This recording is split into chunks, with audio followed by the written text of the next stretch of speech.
Dave from New Jersey. It's the SNL Nerds, the show where two comics from New Jersey nerd out about Saturday Night Live. I'm your co-host, John Trumbull. And I'm your co-host, Darren Patterson. Hey, Darren, how you doing? I'm doing all right, doing okay, my good friend. Just riding out this summer, living the life, chasing the dream. Making things happen, as they say, here in the NJ. What are you making happen? Nothing. Damn it! You called my bluff. I got nothing going on, man. Nothing. All right. Well, I mean, you went to a barbecue. Yeah, I did. I went to a barbecue. That was nice. I had a nice little burger. I didn't tell you this off camera. I got into a little bit of a fender bender today too with the car. No, that's no good. Was that on the way back? No. It was actually happened on Friday. I was making this broken U-turn on my street in front of my place, and as I was in the middle of the street and I was about to make the turn, and then some dude tries to go past me.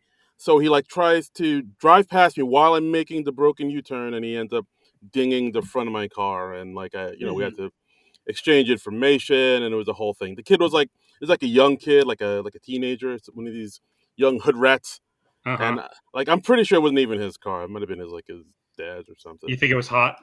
It might have been stolen. Exactly. All those he might have been all Fast and Furious. Yeah. So now I got a dinged up car, and I got to talk to the insurance people, and that's going to be a whole rigmarole. That's a drag. Drag race. But so I got that going on for me. That's something. Well, I mean, the car's still drivable though, right? It is. It's still drivable, but now people are going to see me with the dinged up car. I got a reputation out here in these streets in New Jersey. People expect, when they see me, they see a pristine. They don't want to see me driving around some dented up jalopy. No. That reflects badly. Yeah, that reflects poorly on me and in my rep. So now what am I going to do? It's hard being me. That's all I'm saying. It's hard out there for a pimp. It really is. That song really gets to the heart of the matter. Mm-hmm. It's hard out here for a pimp. Think about it, man. It's poetry. I am. That song has a lot of depth to it. Really does. I mean, my lord. I mean, you can. It's a thinker. It makes you laugh, makes you cry. You can probably play it at weddings and funerals, quinceañeras. And that song has it all. Mm-hmm. I think. Absolutely. Well, right. Hey, I'm sorry to hear that happen. That's all right. I'll be all right. I will survive. Hey. So that's another song. That is. Mm-hmm. Should we go into the topic of the podcast at any point, you think? Oh, or we're not gonna just talk and catch up. There's actually a point to all this. We could. I feel like we would start trying people's patience after a while, because our lives are not that interesting. Our listeners are 20 minutes in, they start talking about doing laundry and going grocery shopping. I just want to hear about this movie. Yeah, I mean, those are the big events of our week. So I separate the whites from the towels, and I use a new fabric softener. Oh, and I got to admit, it's better than my old one. Yeah. It's it has a nice floral scent, very soft to the touch. I was I think I might use more of this snuggle here. How many sheets of the bounce are you putting in with the dryer? Excellent question. Now, sometimes I'll go 1 to 2. Yeah. Sometimes, when I want to treat myself, really pamper myself, I'll put in 3 or 4. Really? Wow. Yeah, I'll really go wild. I really don't want these clothes to cling together. Exactly. I really want it to be like a spa day. Sure. I want these nice, fluffy, non-clingable towels and socks and whatnot. And they come out pristine. I mean, mamma mia. They really Calgon take me away. They really are. They really do something to me. Good stuff. Mm-hmm. And now let's talk about the movie. Oh, we amuse ourselves if no one else. Yeah. I'm having a great time. And And a great time was had with watching the movie this week because it's a cult classic. It's a favorite of both ours. We're doing 1985's Clue, starring Christopher Guest, uh, Eileen Brennan, Michael McKean, Madeline Kahn, Martin Mull, Leslie Ann Warren, Uh, Christopher Lloyd. yeah, I don't think Christopher Guest was in this film. I No, think. no, Christopher Guest was not in this film. Did you watch Waiting for Guffman again, thinking it was Clue?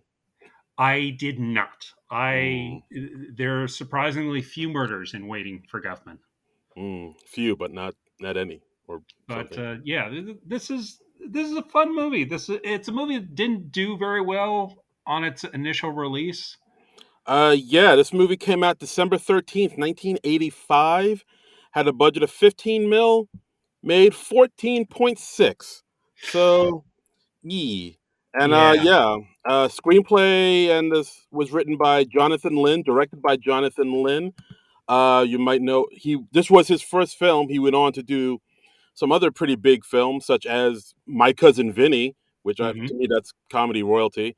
The Whole Nine Yards with Bruce Willis and Matthew Perry. And to keep it in the SNL family, he directed Sergeant Bilko with Steve Martin and The Distinguished Gentleman with Eddie Murphy, which my friends have always told me it's a lot better than the ads made it look out to be. So like I maybe never saw The Distinguished Gentleman. I actually learned researching this podcast that after he did Clue, he was originally set to direct Roxanne, the Steve Martin film, next. oh But when Clue didn't do well, he was let go from that. oh shit. Yeah, so that's unfortunate. That's a bummer. I mean, it's not.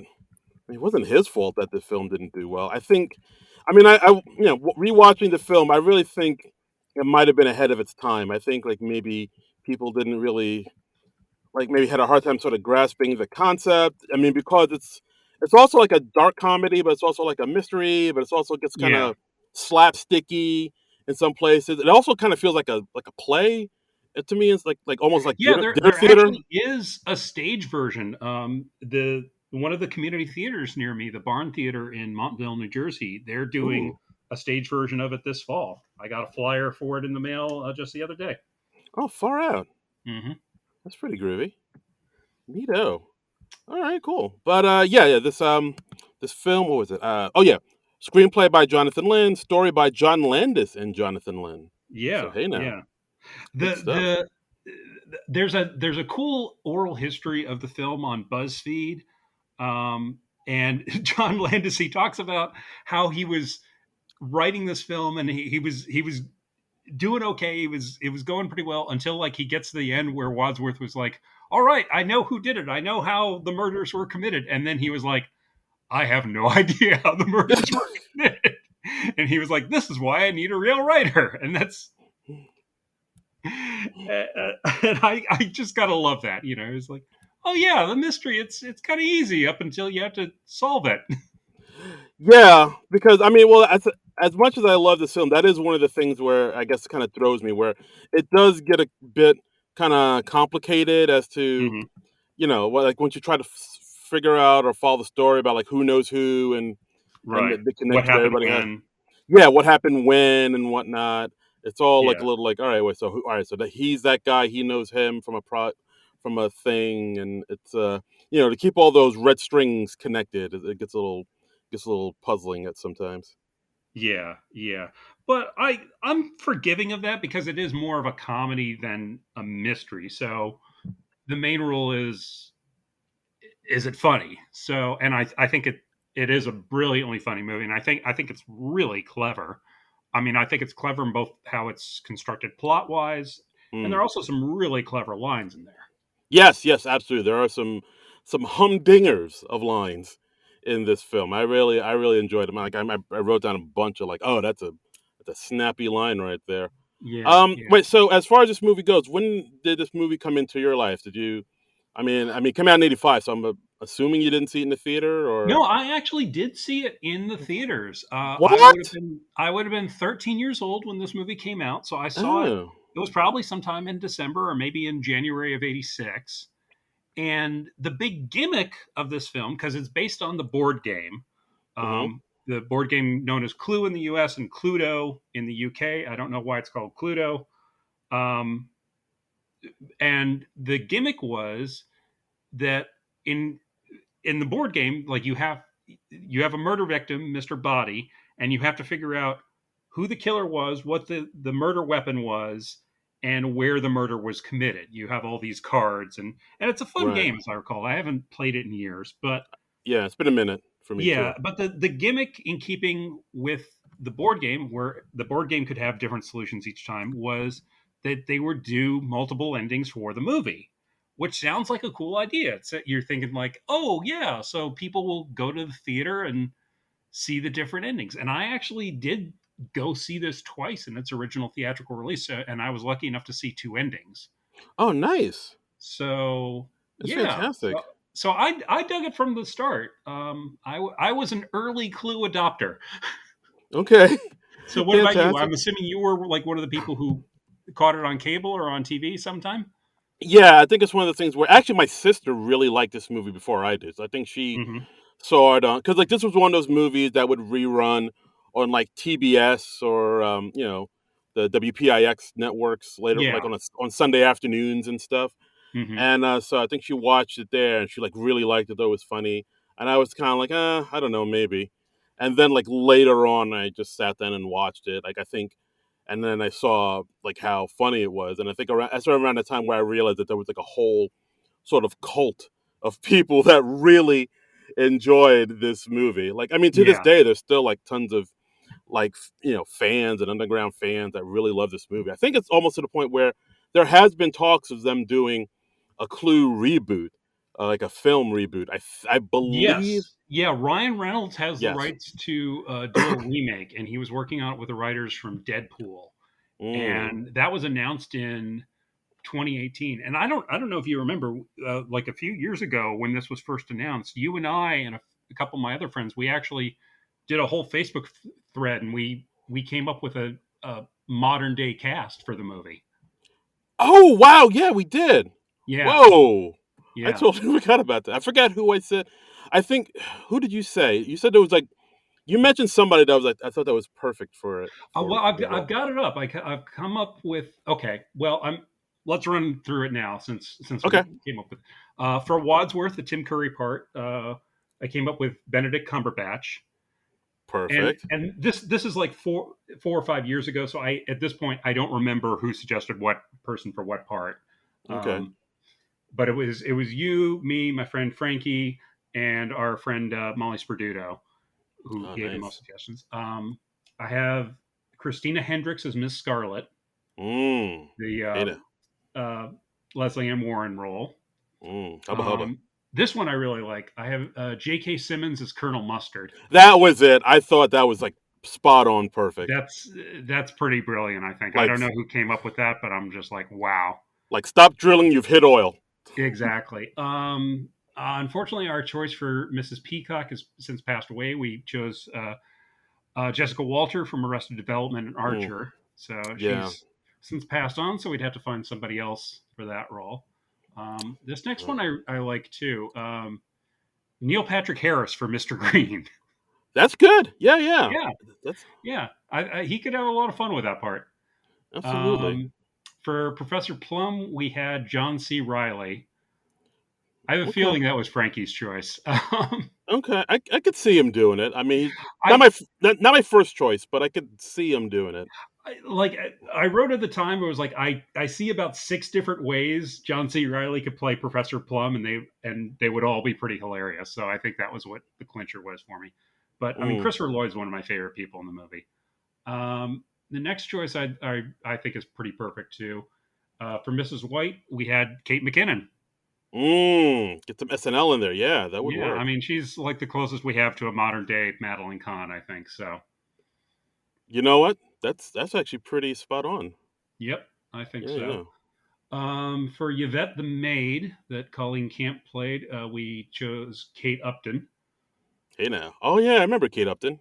She Yep. was a she was a big Yeah, old I guess deal. she's not as big as she used to be, but I mean, she's I guess mostly known as the Sports Illustrated swimsuit model. But she's been in the odd movie or two. I know she was in the Three Stooges movie they did a few years back, and Yeah, yeah. Although I think nowadays they probably say you should have for that Yvette, Sydney Sweeney from Euphoria. Yeah, yeah, She's kind I of could blown see her. up, She's and got the right look for it, and she's like a trendy person right now. So, yeah, yeah. we for the singing telegram girl, we chose Ellie Kemper from The Office, That's and perfect too. Unbreakable Kimmy Schmidt because she has to be like super perky in about 10 seconds and then gets shot to death. Da da da da da da. And for Mr. Body, chose Bill Murray. Perfect. Yeah, Yeah, he'd be down for it. It's like, oh, only half a day of work, and I'm dead. Perfect, done. I think Bill Murray would like the idea of just being dragged around as a corpse for half the movie. I think he would get a kick out of that. Yeah, if there's anybody that could see the humor in that, it's Mr. William Murray. Yeah, I mean he played the dead mayor in Parks and Recreation, so this is just a nice expansion from that. Yeah, absolutely. And Played it. and actually in the 1985 movie, Mr. Body is played by Lee Ving, who's the lead singer of the punk group Fear. Um, Yeah, so who and he looks so much like Bill Murray in this movie that I think when I first saw this as a kid, I thought it was Bill Murray using an alias. I mean, if you tell somebody your name is leaving, that does kind of sound like a fake name. Doesn't it? Yeah. Yeah. I have no Oh, idea if that's my name is leaving. Yeah, yeah. that's it. That's the I have ticket. no idea if that's his real name or not. I don't know a great deal about Fear, but I mean, all I know about them is that they performed at SNL that one the infamous Halloween episode right, where like they only had Fear on just so because Belushi wanted them, and right. like so they figured, well, if we can get Belushi on the show for a minute, we'll put up with this band Fear. And guys, look it up. It was one of the most infamous like They live. were they did stage diving, which wasn't a real common thing at the time, and I think they destroyed their equipment and yeah, all sorts of Yeah, wacky and I think shenanigans went on. yeah, and I think it was because it was Halloween for some reason. I think there were like jack o' lanterns and pumpkins around, so I believe there were like smashed pumpkins, not the band, but like pumpkins getting destroyed, and like around the studio and the audience was rightfully terrified of the whole thing. Yeah. Okay. Well, live television. That's gonna happen. But um, yeah. So I mean, it'd be interesting to see what they end up doing with the remake. I found a quote from one of the writers, Rhett Reese, who says, "We've written a draft of Clue. It's still in development over at Fox 20th Century Studios. So it's sort of bumping forward. Whether it becomes a movie or not is generally in the hands of the movie gods and not ourselves. So we did our best on it. We're proud of it. We love the franchise, and Ryan's schedule is a busy one, so he has to choose among many projects. Mm, So, we'll see if that eventually comes to fruition. okay, all right. But, So it's I mean, I think a remake could be cool if you do it right. I yeah, just hope they wouldn't change it too much because I think the original movie's pretty perfect. it's pretty fantastic. I mean, it all takes place in one central location, this huge Hmm. house. The movie takes place in New England, 1954. Right. Um, and the whole house is actually, from what I've seen, is like the entire house is a set except for the ballroom, and it was shot on location at a mansion in Pasadena, California. So it's Yeah, very like they built the entire interior as a set, and that was like 1 million of the movie's budget. And then ooh, after the movie was done, apparently they took that set and they used it on the TV show Dynasty as the Carlton Hotel. oh, So nice, fancy. so Yeah, they, yeah. they got a So little mileage out of that set. So that's yeah, cool. But yeah, yeah. it's a really impressive set, and just like the board game, we have all the different locations. You got the ballroom, you got the conservatory, you've got the kitchen, you've got The the billiard room, library, yeah, the billiard room, and yeah. study. Yeah, Hmm. you got all that stuff. And there's one thing that I didn't even notice until I read the trivia on it in Uh-huh. IMDb is so the movie starts off as a dark and rainy night, and all of our cast of characters they drive up to the mansion, and as Hmm. they're driving up in their cars, each the color of each car is also the same color as the game piece of the character from the board game. So like, I literally did not notice that until this viewing of it. But yeah, right? Miss Scarlet drives a red car. Professor Plum has a plum colored car. Mr. Green comes up in a green car. and so on. I mean, that was really clever, and that's a nice subtle way. Because I like that the movie wasn't so on the nose that they put everybody in the color.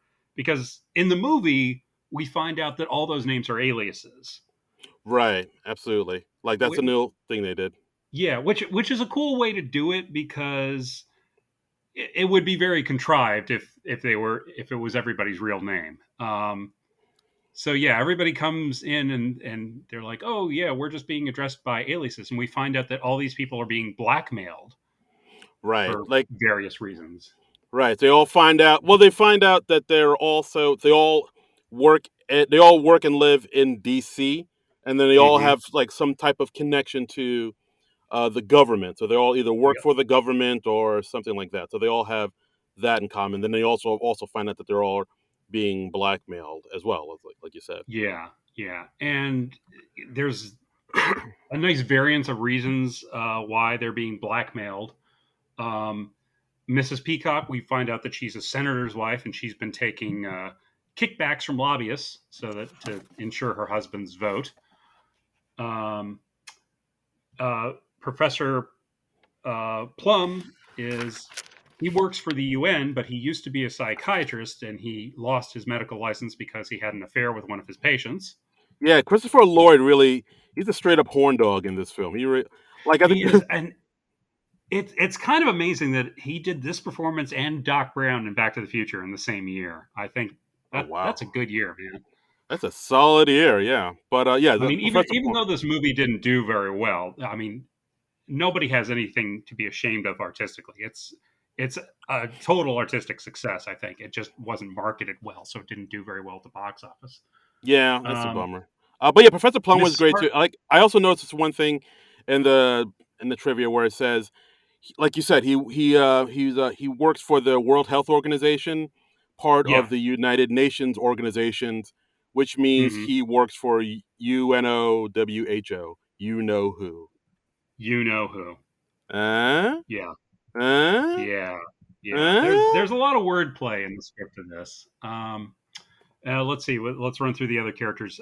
Miss Scarlet, we find out that she is a madam. She runs like a prostitution ring in the DC area, and so she, of course, her clients include many important and powerful people. Um, Mr. Green works for the State Department, and he is being blackmailed because he is a homosexual, which Mm. in 1954 was considered a no-no and Oh, a huge potential security risk. oh You boy. know, precisely because of that blackmail reason. Right. And who else? Who am I forgetting? Colonel Uh, Mustard. right. Colonel Uh, Mustard. I believe he was like selling secrets, and he also knew Miss Scarlet too, which means he was a client Yeah, of hers in the House of Ill Repute. yeah. And Mrs. White, Madeline Kahn's character, she is dressed like a grieving widow with the veil over her face and everything. And we find out that at least a couple of her husbands, she's been married 5 times. At least a couple of her husbands have died under mysterious circumstances. So Hmm. That raises an eyebrow. yes, yes. Hmm. So all of them have something to hide, and Tim Curry as Wadsworth the butler, he's like, you are all here tonight because you are being blackmailed, and you are being blackmailed by the seventh dinner guest, and that is Mister Body, Dun dun played by Lee dun. Ving from Fear. Yeah, Hmm. and and Mister Body is like, yeah, I'm blackmailing you, and here I'm gonna hand out all these murder weapons, and you will all try to kill Wadsworth, and then I'm going to go on blackmailing it. Not a great plan. Not the best because I believe that he said like he already called the police and they're on their way. They should be there in Yeah. 45 minutes. They said. Mm-hmm. Um, Yeah. and yeah, and also that the conversation they just had is being tape recorded. Then we see Yvette in the billiard room with the tape player. Yeah, and then Yeah. leave Mr. Body gives everybody a murder weapon, saying, "Hey, I'm gonna turn off the lights, and if you kill the butler, we can all just walk out of here like nothing happened, and I'll keep on Yeah. blackmailing you." And maybe he Yeah. didn't think that through all the He way. didn't think that through real strongly. And the murder weapons are, of course, the classic weapons from the board game. We've got the revolver, the knife, the wrench, the lead pipe, the rope, which is formed into a noose, of course, and what's the other one? I'm blanking on the sixth one. Candlestick holder. The candlestick. Yes, Hmm. thank you. So yeah, so he turns out the lights, and then there's screaming and commotion. A gunshot goes off, and then when the lights come back on, Mr. Body is dead on the ground, Dun and dun nobody knows who dun. did it because Hmm. there was a struggle over the gun. Yeah, yeah. So, Yeah, I mean, one thing I like about this movie, it does kind of start off like kind of serious and foreboding, but then like the jokes kind of get sprinkled in a little bit here and there, and then mhm. as the movie goes on and the pace picks up, like the jokes get more and more spread out, and until like the very end, where it's this like big kind of big kind of comedic commotion, like almost like slapsticky noises off It type of yeah, it does get more frantic as it goes. Yeah, that's a that's the good word, frantic. observation. Yeah, like it starts off Yeah, with yeah. I mean, because it's a farce. So, and a good farce will always build and get more and more absurd as you go. And like over the course of the evening, like everybody's locked into the mansion, so nobody can leave. They all have to stay there until the police arrive, and they have to try and figure out who the potential killer is. And there are some other characters there too. There's the cook. There's Yvette the maid, and there are a few other people who come by over the course of the evening. There's a motorist who comes by. There's a cop who comes by to investigate the motorist's abandoned car. There's a singing telegram girl. yes, There's an evangelist who comes by. A lot of people are stopping by this mansion. yeah, that's what yeah, really, this mansion was a hot spot apparently, and yeah, It's a also popular joint. yes, absolutely. Yeah, like you mentioned, the maid Yvette, who was not a character in the game, played by Colleen Camp. They Mhm. really kind of, she's just pretty much like a walking pair of boobs in this in this whole film. Very like there's always like mention of her like low cut cleavage and just everybody just kind of staring at him. Yeah, It's yeah. She's being like ogled throughout the movie. She's in like the traditional French maid outfit, and it's like a low cut thing, and she's a voluptuous woman. She's like kind of squeezed into this, so they have a lot of jokes about that, yeah, and Professor Plum in particular is ogling her throughout the movie. yeah. According to IMDb, Jennifer Jason Leigh, Demi Moore, and Madonna were considered for the role of Yvette. But eager to earn the part, Colleen Camp went to her audition in a French-made costume. And in a 2013 BuzzFeed retrospective, writer and director Jonathan Lynn admitted that although he was impressed with Camp's comedic acting skills, it was her well-endowed figure that ultimately convinced him. There was no avoiding it. So, I think they're paraphrasing that a bit. I've got the BuzzFeed thing up here. I don't have the quote here exactly, but I think he was saying the opposite. oh really? Um, yeah, let IMDb's me lying. hang on. Let me see if I can find it. IMDb's lying to me? Say it ain't so. Yeah. Okay. Yeah. Well, it said.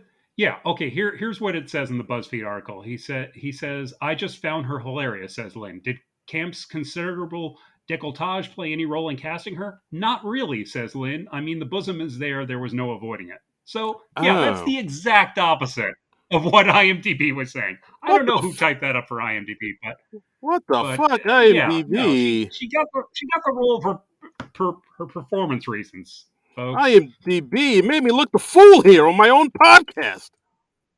Yeah, well, Ugh. I feel betrayed. I feel betrayed. Oh my god, I don't know what to believe. Right is down, up is right, and left. I Oh. know, I know, All I right. Well, know. I mean, does the info that you say, does it mention that Carrie Fisher was originally cast to play Miss Scarlet? Yes, Carrie Fisher was originally cast to play Miss Scarlet, and and she went into rehab just like a week or so before they started shooting. Yipes. And apparently, for a little bit, Carrie Fisher was like, "Oh no, no, they'll let me out to shoot the movie during the day, and I can do rehab at night." I don't think And the that's insurance company was like, No, you're not going to do that. I mean, I've never been to rehab, but I imagine that's not how rehab works. I mean, Does it? maybe it works like that in Hollywood, but that doesn't seem like a recipe to have, excuse me, a good result with rehab. Yeah, I'll do late night rehab. I'll rehab on a night shift. Yeah, exactly. I mean, the whole point of rehab is that it's like a full time commitment. Yeah. Oof. All right, but yeah. So it was pretty interesting. All right, so let's talk about the But performances. I mean, Carrie Fisher could have been a good Miss Scarlet. She would have been. I could totally see her in that part. But I think excuse me, Leslie Ann Warren is great in the part too. Yeah, yeah. Carrie Fisher, she's really funny. She has like really good comedic chops. I kind of wish she kind of did more Hmm. comedic stuff. I mean, she did a good amount, like Harry Met Sally and whatnot. But like, I don't know, part of me thinks I should have done a little bit more. But yeah, Yeah, that's just me. Okay. Well, I mean, yeah. as far as all our characters goes, do you have a favorite? I mean, I think they all do strong work. Like Martin Mull, Christopher Lloyd, Leslie Ann I Warren. mean, pretty much everybody in the movie is great. I'd say my particular favorites are probably Christopher Lloyd as Professor Plum because he's just so wonderfully pervy. Um, and like intellectual and pervy are just they're two great, somewhat contrasting notes to play. And I really like Michael McKean as Mr. Green, who's like that's a part that could so easily just tip into caricature, and Michael McKean never really does that. He's just like he's more the nerdy guy than the gay guy. There are jokes about him being gay, but not many of the jokes are just sort of like, "Ha ha, he's gay," you know? Yeah, yeah. I do appreciate that. Like he could have played it like stereotypical flaming gay, flamboyant, but he really Right. doesn't. Like he's just like a nerdy dude No. who's like a very accident prone. Yeah, a lot of other actors would just mince their way through the movie, and that would get really tiresome. And Yeah, like gone full he's just Paul like in. the wussy guy. What else? I mean, who do you particularly like in the movie? Uh, I mean, Tim Curry does some really good work in this film Hmm. too. I think like he was really good as the butler Wadsworth. Um, Yeah, he has some really good. There's one line I liked where he's talking to Professor Plum, where he says, "Professor Plum, you were once a professor of psychiatry specializing in helping paranoid and homicidal lunatics suffering from delusions of grandeur." Then Plum says, "Yes, but now I work for the United Nations." Wadsworth says, "So your work has not changed." yeah, yeah. Like a lot of sharp Um, lines there. a lot of clever lines like that. I mean, there's some lines towards the end. They in a couple of the endings they say communism was just a red herring, which is Mm. a very clever line. I love in one of the endings, Professor Plum says, "Well, is the FBI in the habit of covering up multiple murders?" And the response is, "Of course. Why do you think it's run by a man named Hoover?" That's a Ah, really clever line. yeah. I like that one point at the end, well, towards the end of the film, where they're counting up all the other people that got murdered, and Wadsworth says, "Oh, 3 murders," and six. And Mr. Green says, "Oh, no, Yeah. there's 6 altogether." Then Wadsworth says, "Oh, this is getting serious." Like just like a very Yeah, quick, yeah. subtle line. There's a bit towards the end where after like there's several blackouts in the movie where most of the murders are committed, and at one point after like the last rash of murders where like several people are murdered, um, you see everybody just sort of shell shocked. They're just wandering through the mansion, and they just go from room to room. They glance at a room, they see yet another corpse, and they're just blasé about it at this point. They all just stare at it for a second, and then they walk out without a word.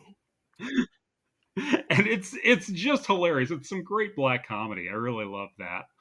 Yeah, that was a good scene too. I mean, Madeline Yeah, Kahn, of course, does some amazing work. I mean, her yeah, her now famous ad lib lines about how much she hated Yvette, flames on the side of my yeah, face, heavy heaving yeah, breaths. It's just beautiful. yeah, yeah. It's a great bit, and most of the other actors weren't aware that she was going to be improving in that scene. So their confused looks are for real. It was just Madeline Kahn and Jonathan Lynn, the director, knew that she was going to do that. Because I mean, it's in a mystery you can't improv too much because you got plot points and stuff. Yeah, you gotta stick to the script. Yeah, yeah, exactly.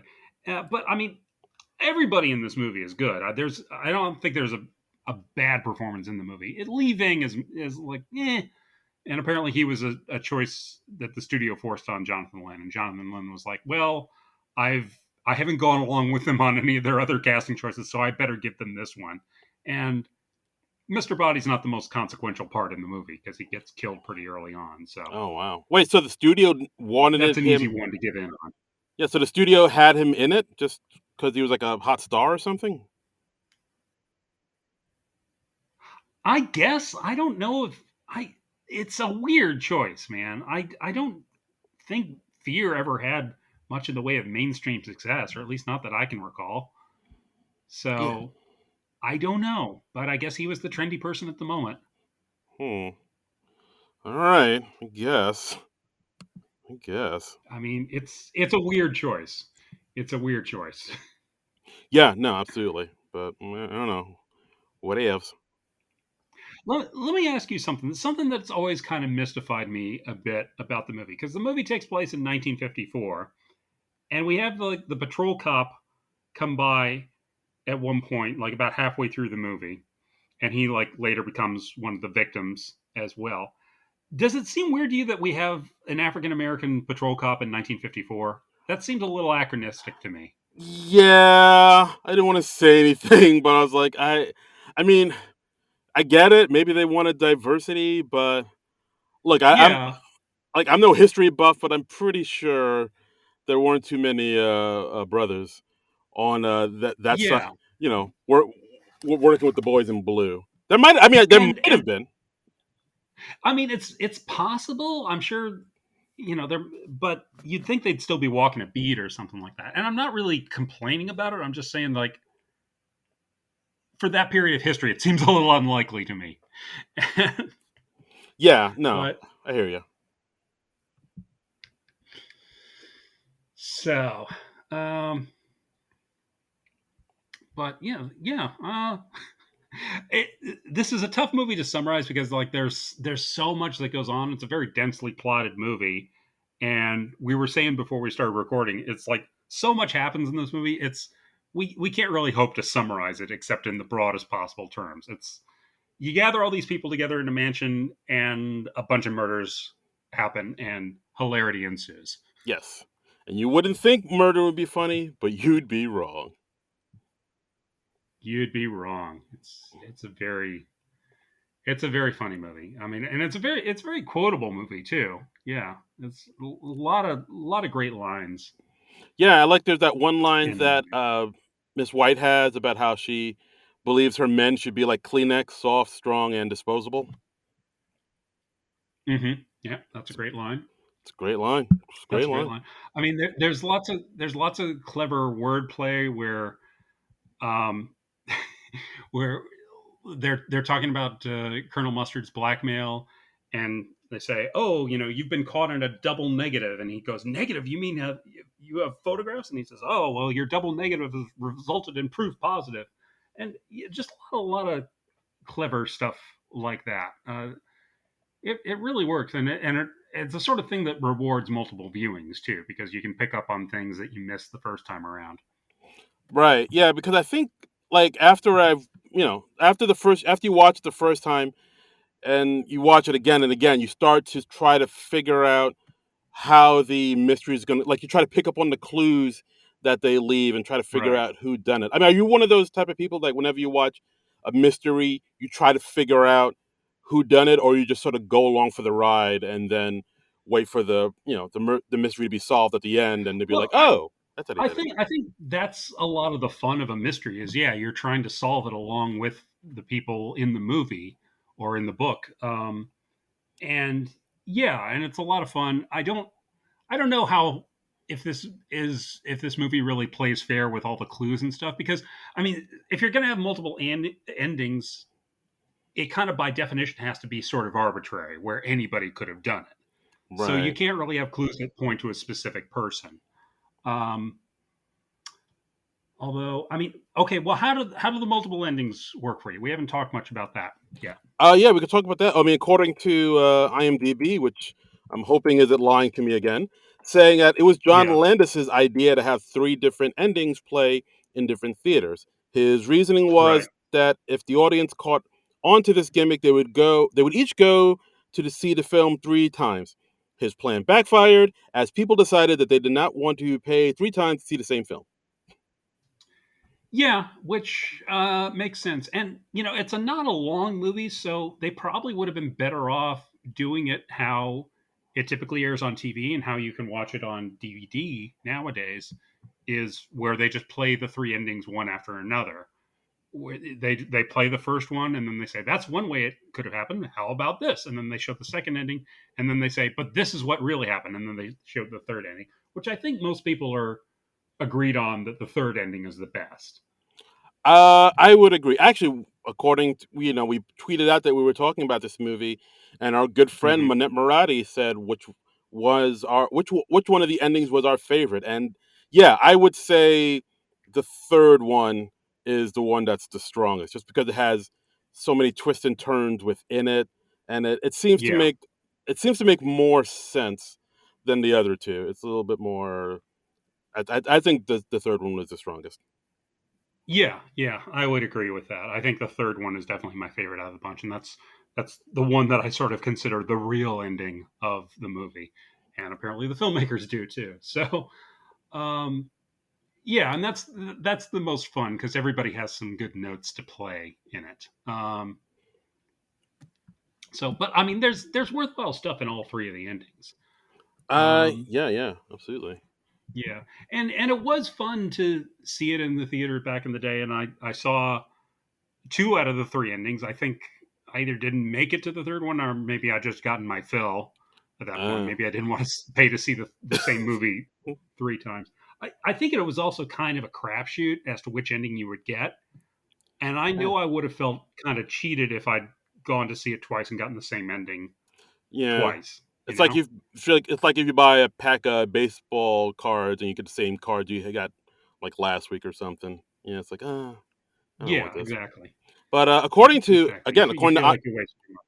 according to IMDb, again, if it's not lying to me, in some cities, newspapers' print ads indicated which version, ending A, ending B, or ending C, was being shown at each theater.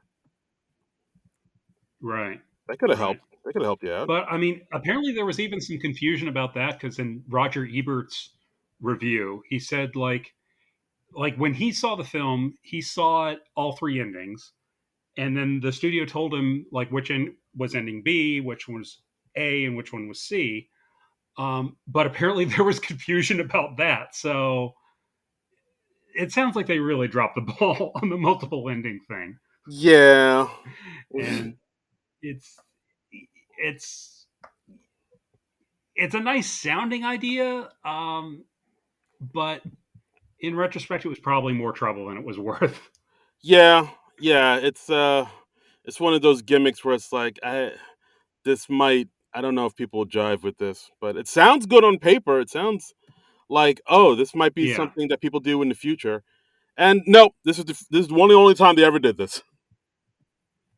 Well, yeah. I mean, it's kind of past the age of when they would do like those sort of William Castle type gimmicks where you had like electric buzzers in the chairs or something like that. It seems like Oh, more something they would have done in the 50s. By 1985, we were kind of well past that. I mean, it right. could it could work better today if you did it on like Netflix or something where you can do branching endings as an option. And I know they've done a few Netflix endings or Netflix movies where they have that as an option.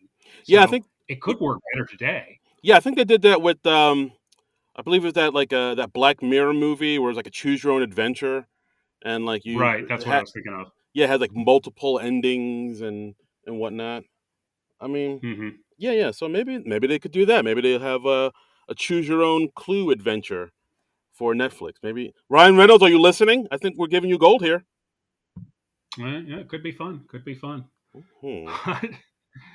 But yeah, it's the most fun when you get to see the endings all one after the other. It's a little unsatisfying if you only get one, even if it's the best out of the three.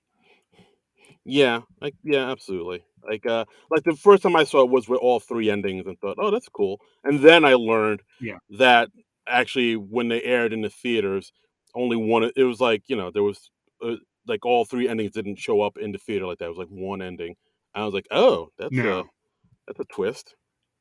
It's very Yeah. interesting. And it's a pretty short movie. I mean, it's like only like 88 minutes, I think, and I think that's even with all three endings. So Yeah. it's a pretty quick watch, but very entertaining. Yeah, absolutely. And also, we probably should have mentioned. So there's one scene where a singing telegram girl gets shot. That girl is Hmm. Jane Whelan from the Go Go's. Yeah, yeah. So yeah, this movie has It's two kind of a musicians. random thing. She pops up in a few movies around this time. I know she also has a cameo in Star Trek 4. So I guess she was just doing a bit of acting work at the time. I guess so. Yeah, it is weird how like she's in it. Lee Ving is in it. Has these musicians who get murdered in Yep. this movie. I was like, interesting. All right. But what do you have any other favorite moments in the movie? Let's see, favorite moments in the movie. Let me think. Let me think. There was like all these things where you're just trying to sort of follow along about like who has what, Hmm. like who has like you see at one point, Wadsworth locks up the weapons in the in the cabinet, and he locks it with In the the cabinet. key. Yeah, and he has a key. Then you see him about to throw out the key, but he doesn't throw away the key because the motorist shows up, so he puts the key away in his pocket. Like there was a lot of things where I was trying to figure out, all right, who's where at this place and time, and who has the key and who Hmm. does it, and where's this person off to, and did they discover the secret passageway that ends up like halfway through this movie? Like I was trying to really sort of keep my mind with like who's going on with who's doing what here. Yeah, yeah. It's interesting. I mean, because I I don't know if all the endings work with the body of the film because I think because there are different people who commit the murders in different endings, you have to make sure that those people aren't in the shot at crucial moments. And I don't know if they always pull that off, but because it's like just kind of a big mob of people, you don't always remember who if there's a particular individual who's not there. You just kind of remember the group of people. So Right, absolutely. it all works Yeah, in that regard. yeah. But I mean, I think ultimately my favorite part is probably the ending where Wadsworth says he figures out he knows who did it, and then yeah, at this point it's the end of the film, and it gets very Hmm. frantic, and he runs from room to room, and and pretty much reenacting out the Right. entire film that we've seen up until this point. I mean, like I don't know. I mean, Tim Curry seems really Yeah, yeah. he's really giving his all in it. You could see him really going for it too. And like Yeah, one I mean, point, I like it. He the killer ran into the room, grabbed the knife, ran down the hall, and it's a lot of fun. And he just gets more and more deranged as he goes. And it's also just so absurd because he's like recapping the entire movie, and he's going into way more detail than he needs to. yeah, it's like you had a letter, you had a letter, you had a letter. It's like yeah, get on with it. We all had letters. Yeah, yeah. I like another one of the recurring gags, and he just says, well, to make a long story short, and then somebody says, too late. Yeah, I still do that in life.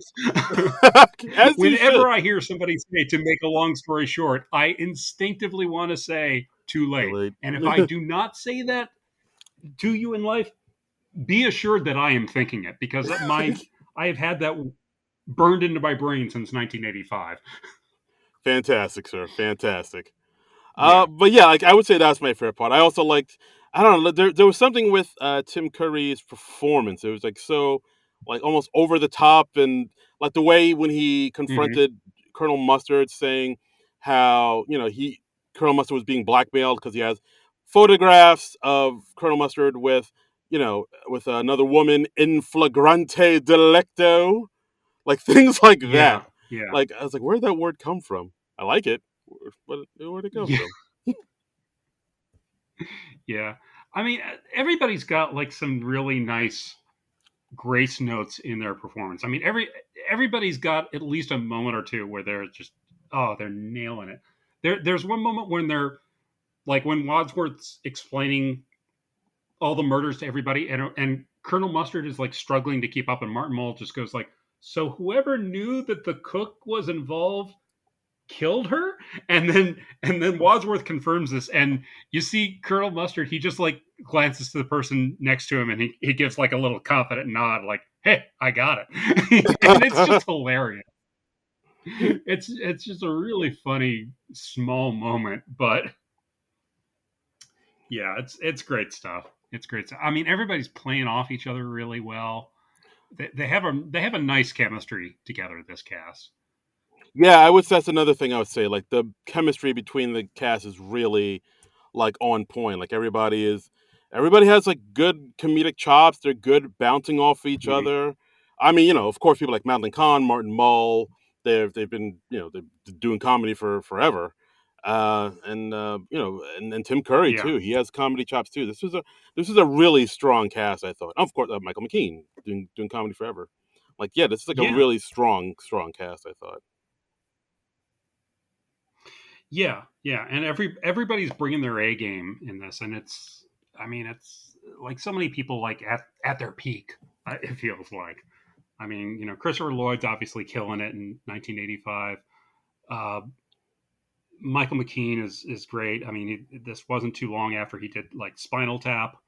Um, Right. Yeah. An interesting bit of trivia I learned was this was actually, we talked about how Carrie Fisher went into rehab and couldn't do this movie. Eileen Brennan did this movie right after she got out of rehab. She apparently was in a really bad car accident in 1982, and she unfortunately had developed an addiction to painkillers Oh Lord. when she was recovering from that. And she went to rehab for that. And so this was like her first thing back, Oh wow. which was like, ooh, wow. And Whew. apparently, the two of them were uh, Eileen Brennan and Madeline Kahn were good friends up until they worked on this movie. They'd done a previous movie together, at Long Last Love, and according to an interview with Eileen Brennan for Madeline Kahn's biography, Madeline Kahn being the music a life. She believed Kahn was too nervous to confront discussing Brennan's stint in rehab and kept interaction to a minimum. They rarely spoke again after shooting. So that's kind Mm. of sad. They were Yeah. good friends, and then it was just awkward after she got out of rehab. That's Oh, very unfortunate. that's a bummer. Oh, Yeah.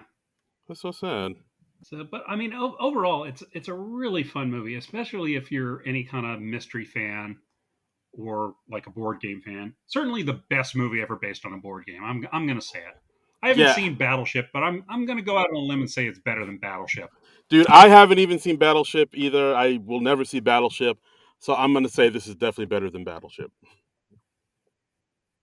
for Better sure. than Battleship, and better than, what are some other board game movies? Uh, Jumanji? Yeah.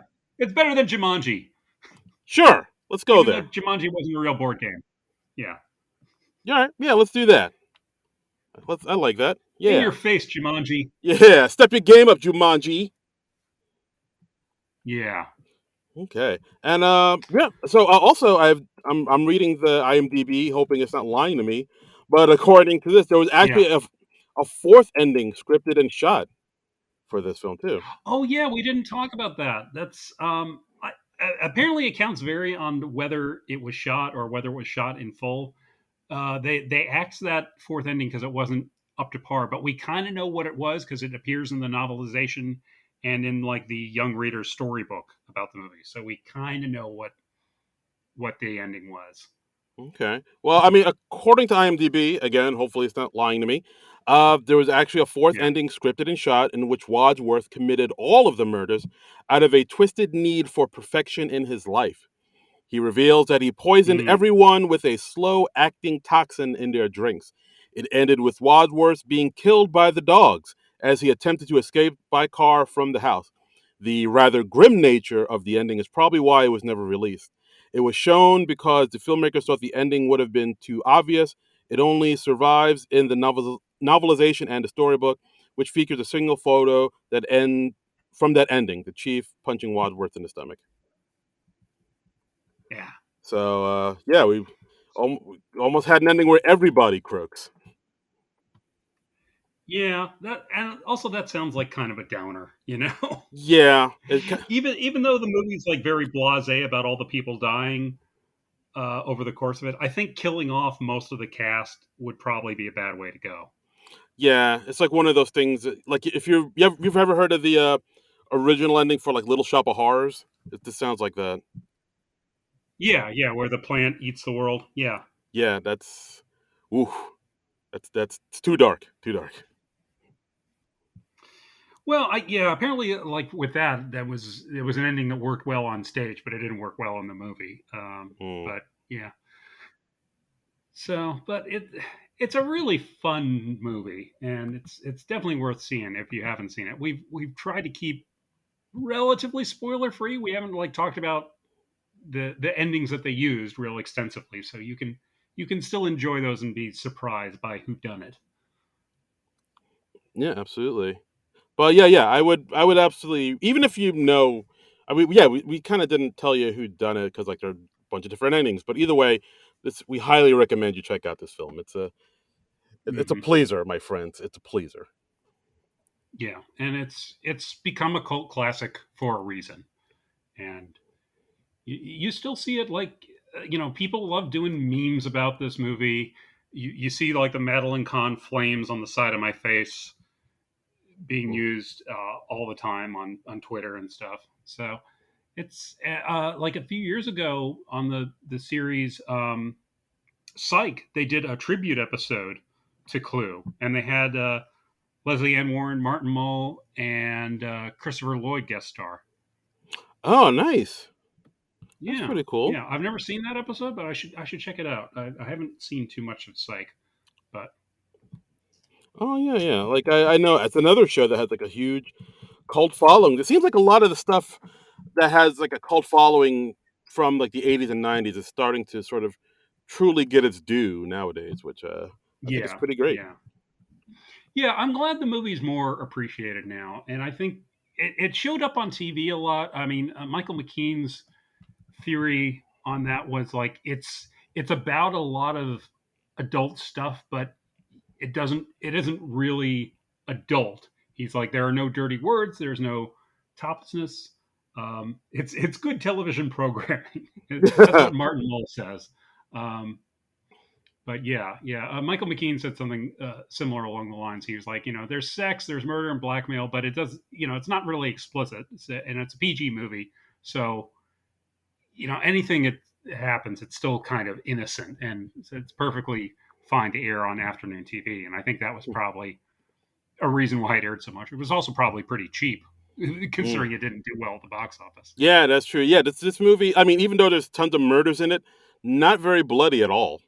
It's pretty. No, no. I mean, like the most you see is like a couple people with blood on their hands. Like it's still like that old fashioned thing where somebody gets shot and they just put their hand up to their chest and fall over. Nobody has any exit wounds or anything like that. It's all like oh, and they fall Yeah, over. I mean it's very stagey in that way, but it works because they're in the period where that was kind of how you still shot people in movies. Hmm. So it's fun in that regard. Yeah. Yeah, absolutely. And yeah, so I guess that's our episode. Clue, Hmm. 1985, still holds up, lives up to the Yeah. cult classic hype. Guys, check it out if you haven't seen it. It's still out there. It's on DVD and the like.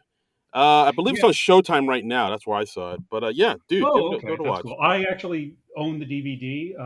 A neat feature on the DVD is that you can, if you want to just play the movie with one of the three endings randomly, you can do that, or you can watch all three endings all in a row. Um, Nice.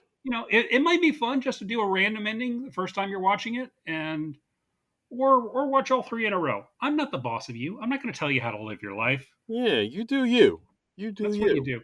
do. Also, something neat that I found out is like apparently Jonathan Lynn, when the anniversary of the film rolled around and they were putting it out on Blu-ray, he went to the studio and said, "Hey, I'd love to do a commentary or something." And the studio was like, Yeah, no, we're good.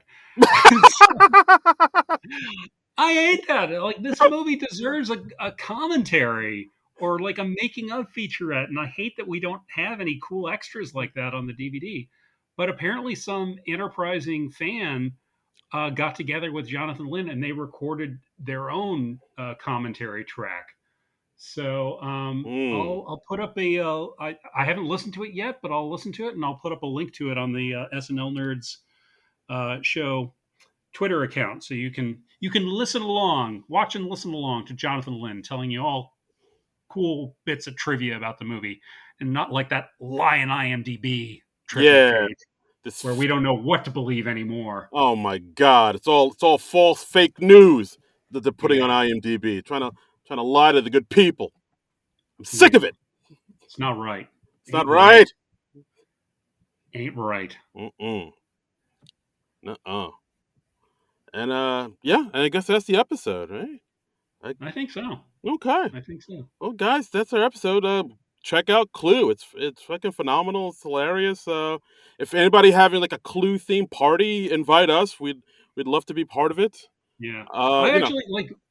There are like occasional midnight screenings of Clue, and one time I did do a Clue shadow casting, like what they do for Rocky Horror, and I played Mr. Green in that, and that was so much fun. ooh, nice. This was so much fun. This was ages ago. This was like back in the late '90s, I Oh, think. okay. But so much fun, so much fun. Oh, fantastic. All right, cool. Well, guys, if you're having a Clue themed party, reach out to Mr. John Trumbull here. He's a licensed thespian, and he's done this before. Mm, He's experienced Mr. Green, yes, available for parties, quinceañeras, weddings, funerals, the whole life. yes, yeah, yeah, So yeah. yeah, Um, Reach out to me. I'll give you my rates. absolutely. And yeah, that's our episode, guys. Thanks again for listening so much. As always, you can rate, review, subscribe, the whole Megillah. You can find us on Twitter at SNL Nerds Show. You can donate Hmm. to our Patreon at non-productive.com. Give us some money, put some dough in our pockets. Help us launch this baby to the next level, my man Ray. And as always, you Yeah. can follow me on Twitter and Instagram at Darren Credible. That's DARIN Credible. And you can follow me on Twitter and Instagram at Trumbull Comic. That's TRUMBULL and the word comic. And that's it for our episode 199. So, Mm. Darren, next week, it's our 200th episode. Ba, ba, ba, ba, ba, ba, ba, ba, ba, ba. And they said it wouldn't last. They said it couldn't last. Oh, yeah, that's right. No, I think they said it shouldn't last. That's what they said. That's what they said. They said we'd come and last. Yeah. But hey, we've defied all of them. We proved all of them wrong. We're still here. We're still standing. That's So right. we're going to celebrate with a very special episode next week. Do we want to talk about who we're talking to next week for our 200th episode? You know what? I'm feeling generous. The listeners have earned it. Let's tell them. All right. All right, let's lay it on them. Well, back when we did, was it episode 150, we talked to our very first SNL cast member. We got to talk to Siobhan Fallon, and that was a lot of fun. And so we wanted to keep that going for episode 200. So we decided to, Darren, I think you should say it because you were instrumental in getting this person. Ladies and gentlemen, we done did it, boys and girls. Hold on to your hats. Episode 200. We are talking to former SNL cast member, the one, the only, Mr. Gary Kroger. Yeah, yeah. That's right. And Gary Kroger, if you don't remember, he was on the show between like 82 and 85, I think it was. He might have left in 84. I'm a little fuzzy on that now. We recorded this episode a couple weeks ago, and it's really good. He's a great, great interview. Has all sorts of cool stories to tell about Woo. his time on the show. Yeah, he has. I mean, if you've ever seen the Needleman sketch, the dentist sketch, Hmm. I highly recommend you watch that. It's hilarious.